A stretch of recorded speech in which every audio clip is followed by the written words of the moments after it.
দেশজুড়ে হঠাৎ করেই বেড়েছে ধর্ষণ ও হত্যাকাণ্ডের ঘটনা। প্রায় প্রতিদিনই ঘটছে এক বা একাধিক ধর্ষণ। সম্প্রতি বেড়ে যাওয়া এসব ঘটনায় বেশি আক্রান্ত হচ্ছে শিশুরা।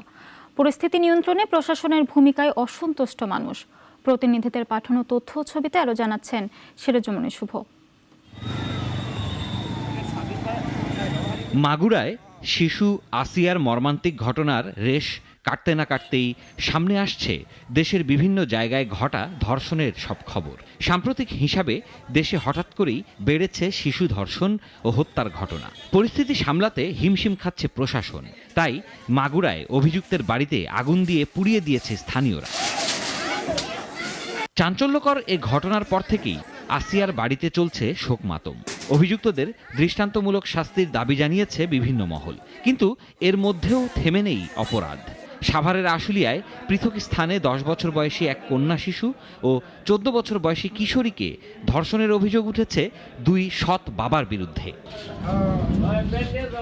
এ ঘটনায় আশুলিয়া থানায় দুটি মামলাও হয়েছে। স্থানীয় জনতা একজনকে আটক করে পুলিশে সোরপোত করেছে, অন্যজন পলাতক।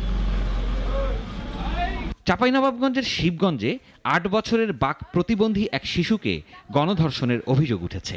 এ ঘটনায় কাগমারি থেকে 3 জনকে গ্রেপ্তার করেছে পুলিশ। বৃহস্পতিবার রাতের এ ঘটনায় গুরুতর অসুস্থ হয়ে হাসপাতালে ভর্তি শিশুটি। আসিয়ার শোক শেষ না হতেই সিরাজগঞ্জে 2য় শ্রেণীর স্কুল ছাত্রীকে ধর্ষণের ঘটনায় মামলা হয়েছে। নড়ুয়া সরকারি প্রাথমিক বিদ্যালয়ের 2য় শ্রেণীর ওই ছাত্রীকে গুরুতর অবস্থায় হাসপাতালে ভর্তি করা হয়েছে। এ ঘটনায় স্কুল ছাত্রীর বাবা বাদী হয়ে এক কিশোরের বিরুদ্ধে মামলা করেছেন।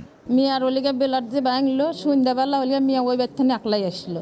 আসলি পরে 10টার ঘটনা যে সন্ধ্যাবেলা আসলো, আসে মিয়া ওলিগা খালি ওই ভয় পায় কিছু বললো না বললা আর মাও টের পায়া দেখা যায় এরকম বেলার ব্যান্টি আছে। এই শিশুর জন্য আপনাদের কাছে আপনাদের জায়গাতে আছে, আপনারা আল্লাহ সহায়তা হলে বিচারটা আপনাদের চাই, আল্লাহ আগে আর পাশে হলে আপনারা। অন্যদিকে মাদারীপুরের শিবচরে নার্সকে ধর্ষণের অভিযোগে গ্রেপ্তার হয়েছেন ইউনাইটেড হাসপাতালের মালিক আপেল মাহমুদ। পুলিশ জানিয়েছে ওই নার্সকে বিভিন্ন সময় আপেল কুপ্রস্তাব দিত। তার কুপ্রস্তাবে রাজি না হওয়ায় এ ঘটনা ঘটিয়েছে সে। খারাপ লোক হিসেবে বিবেচিত এলাকায়। তাছাড়া শুধু তার বিরুদ্ধে এই একটা মামলা না, এর আগেও তার বিরুদ্ধে একটা শিশু মেয়েকে ধর্ষণের চেষ্টার অভিযোগে চার্জশিটভুক্ত আসামি।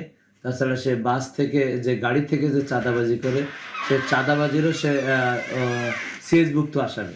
অন্যদিকে মেহেরপুরে 9 বছরের এক শিশু ধর্ষণের মামলায় ক্ষতিগ্রস্ত পরিবারকে থানায় ডেকে জোরপূর্বক আপোষ করানোর চেষ্টার অভিযোগে বিক্ষুব্ধ ছাত্র জনতা থানায় তালা ঝুলিয়েছে। অভিযুক্ত পুলিশ সদস্যের বিচারের জোর দাবিও জানিয়েছেন তারা। সিরাজুমনি শুভ, নাগরিক। দেশ জুড়ে তোলপাড় ওয়ালটন ফ্রিজ কিনে আপনিও হয়ে যেতে পারেন মিলেনিয়ার।